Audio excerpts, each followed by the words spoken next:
Toba merupakan danau vulkanik terbesar di Asia Tenggara dengan panjang sekitar 100 km dan lebar mencapai 30 km dengan kedalaman mencapai 505 meter. Terbentuk akibat ledakan Gunung Toba sekitar 73.000 hingga 75.000 tahun yang lalu. Suku Batak adalah suku bangsa yang besar di Indonesia yang terdiri dari subetnis Batak Toba, Pakpak, Simalungun, Karo, Mandailing, dan Batak Angkola dengan ragam tradisi dan kekayaan khazanah budaya masing-masing. Pada umumnya, orang Batak menganut agama Kristen Protestan, Kristen Katolik, dan Islam. Namun, ada pula yang hingga kini masih menganut tradisi Parmalim dan aliran kepercayaan lainnya.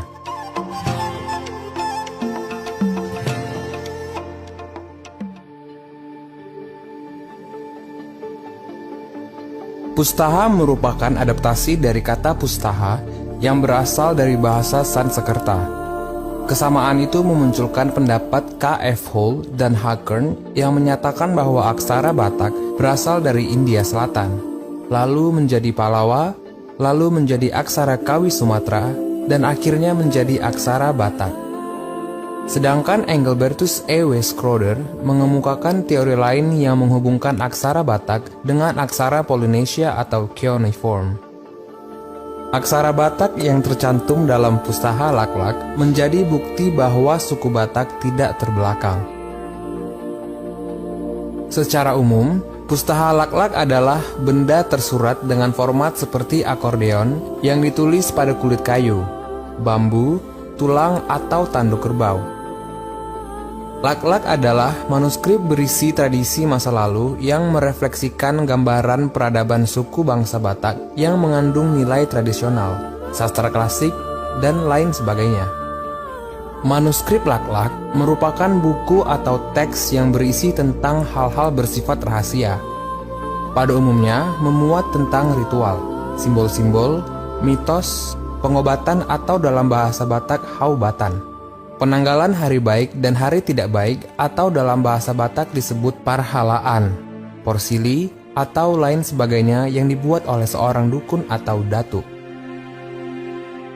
Penggunaan media tulis bambu, tulang, dan tanduk kerbau biasanya hanya membicarakan hal-hal khusus dengan kalimat singkat.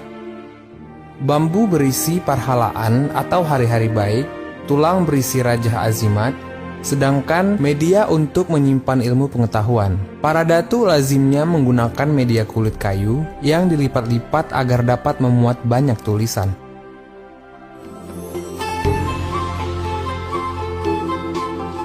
Pustaha Laklak sebagai warisan budaya masyarakat Batak di Sumatera Utara telah mengalami perjalanan panjang dalam sejarah masyarakat Batak. Pustaha Laklak atau sering disebut juga Kitab Batak Kuno yang tertua di dunia tersimpan di The British Library, Inggris. Dibuat tahun 1764 dengan kode AD4726. Pustaha Laklak terpanjang mencapai 16 meter yang kini menjadi koleksi H.J.A. Promes. Sedangkan pustaha terbesar berukuran 28,5 x 42,5 cm dengan jumlah 56 halaman. Sedangkan pustaha terkecil 5 x 6 cm dengan 24 halaman. Tegeler dalam bukunya di halaman 595 terbitan tahun 1995 menyebutkan, Pustaha Laklak dikenal masyarakat Eropa melalui penelitian yang dilakukan oleh Dr. H.N. van der Toep tahun 1851. Jumlah pustaha Laklak yang tersisa saat ini diperkirakan hanya tinggal 1.000 hingga 2.000 saja yang tersebar dalam museum dan koleksi pribadi. Pustaha Laklak ditulis dengan surat atau aksara Batak. Sebutan Batak mengacu pada 5 subetnik yakni Angkola atau Mandailing, Toba, Pakpak atau Dairi, Simalungun, dan Karo. Pustaha Laklak memiliki karakteristik dan makna yang tinggi bagi masyarakat Batak, ditinjau dari bahan atau alas naskah, proses pembuatan, aksara sebagai lambang bunyi, bahasa, dan isi atau pemikiran yang direkam di dalamnya. Sedangkan maknanya dapat diketahui dari pemikiran yang terdapat di dalamnya yang menjadi pegangan maupun pandangan hidup. Lembaran Pustaha Lak-Lak terdiri dari dua sisi, yakni halaman depan dan halaman belakang. Na julu ako puta barjulu na bisu do molo pe maringana ni mana ito pindi tau tuba olo de bana berpindah-pindah lahu utara lahu barat lahu timur jelesa me mana na maringana saat di sana wel jadi nama lo o puta barjulu molo pedang tibusi kolana ala na bisu de bana marroha jela parada. Jadi ibagasan liki ni hawodo itulis sudi akapar binotuanna. Rupani mai ya kapar binotuanna adong mai. Turi-turian membahas tentang nilai-nilai, filosofi, petuah, sosial budaya, dan berbagai karakteristik masyarakat Batak yang berlaku pada masa itu. Sedangkan Nujum membahas tentang ramalan, perbintangan, hari baik dan hari tidak baik, peruntungan, dan lain sebagainya. Obat-obatan lebih pada bahasan tentang ramuan obat herbal alami dan mantra atau doa-doa penyembuhan berbagai penyakit, baik penyakit fisik maupun penyakit psikis. Salah satu Pustaha Lak-Lak yang mengulas turi-turian mengenai sosial budaya dan karakteristik masyarakat Batak pada masa lampau tercantum dalam kutipan kalimat Pustaha Lak-Lak nomor 2215 halaman 50 hingga 51. Terjemahan tahun 1963 tertulis, Parbanjar, tonga-tonga, paruma tungkap paung, parparau toras tutunggul nin lautan, parpidong-pidong gustung, pidong nangkerjati dan imagoarmu tuha binsaran mahutam, lontung mamargam, pasahat madiahu bobak diho dan abara. Berdasarkan terjemahan Tobing, kalimat tersebut memiliki arti, desanya di tengah-tengah berderet sebaris, rumah-rumahnya beratap kecil dari anyaman daun pandan, perahunya terbuat dari pohon yang berdaun kecil, banyak terdapat kumbang hitam, penggerak kayu dan burung nangkerjati, burung yang dapat terbang ke benua atas.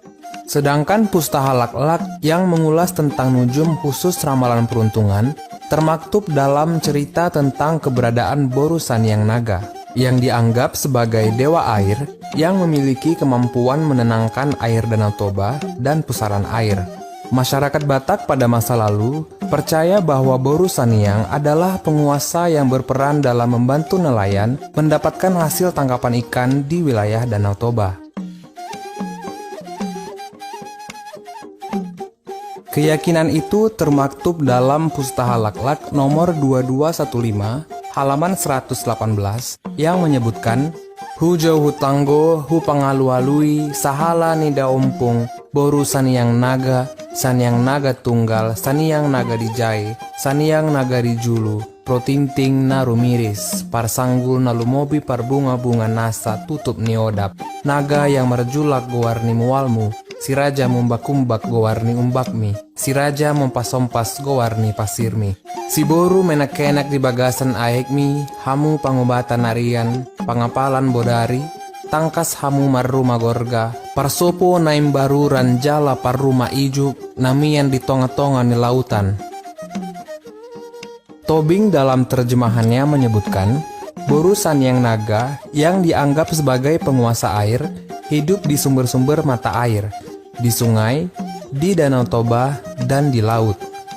Dia yang menyebabkan ombak yang menentukan tangkapan nelayan itu banyak atau tidak. Sedangkan Vergowen dalam terjemahannya halaman 80 terbitan tahun 1986 menyebutkan, selain dewa-dewa utama, misalnya Batara Guru, Soripada, Mangala Bulan atau Debata Natolu, Mula Jadi Nabolon dan Debata Asiasi, masyarakat Batak pada masa lampau juga meyakini keberadaan Boru Sanyang Naga yang merupakan dewi air dalam bentuk ular. Dia memerintah kuasa-kuasa air dan dapat mengancam nelayan di wilayah perairan Danau Toba. Dia juga dapat memberikan berkat setelah kepadanya diberikan persembahan.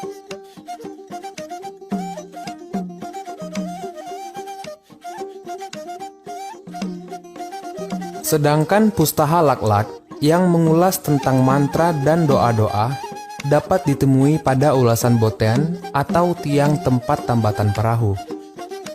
Sirait dalam bukunya, halaman 33 terbitan 1980 menerangkan, botean terbuat dari batuan andesit, berpahatkan gorga ulu paung, hiasan setengah manusia setengah hewan, mirip dengan kepala manusia yang bertanduk kerbau. Muka manusia menggambarkan kewibawaan dan tanduk bulat atau sitingkol lambang kekuatan. Manusia digambarkan berjambul atau sijarahan yang melambangkan banyak keturunan atau hagabeon parhorasan. Di bagian bawah ada ukiran cecak atau boraspati dalam posisi menghadap ke atas. Botean dengan ukiran gorga ulu paung melambangkan keperkasaan untuk melindungi manusia seisi rumah dari hal-hal yang buruk. Masyarakat Batak di masa lampau juga percaya botean dapat digunakan sebagai penjaga setan-setan dari luar kampung. Pustaha Lak-Lak ini pada umumnya berisi tentang ilmu-ilmu leluhur tentang pengetahuan kebatinan. Museum Daerah Provinsi Sumatera Utara, tidak sedikit lak-lak yang masih disimpan keluarga orang Batak secara turun-temurun sebagai warisan leluhur. Pustaha lak-lak juga dapat dijumpai sebagai koleksi di beberapa museum di Indonesia. Namun, tidak sedikit lak-lak tersimpan di sejumlah museum luar negeri seperti di Belanda dan Jerman.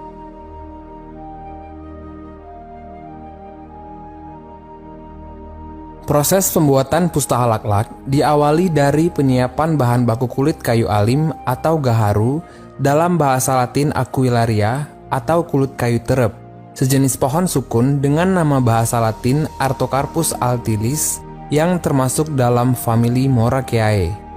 Kemudian, kulit kayu bagian dalam dipisahkan dari kulit bagian luar. Selanjutnya dihaluskan menggunakan pisau, kemudian digosok dengan daun bertekstur kasar agar permukaan kulit kayu menjadi halus. Panjang kulit kayu dapat mencapai 7 meter dengan lebar 60 dipukul-pukul dengan palu kayu untuk menjaga permukaannya tidak rusak.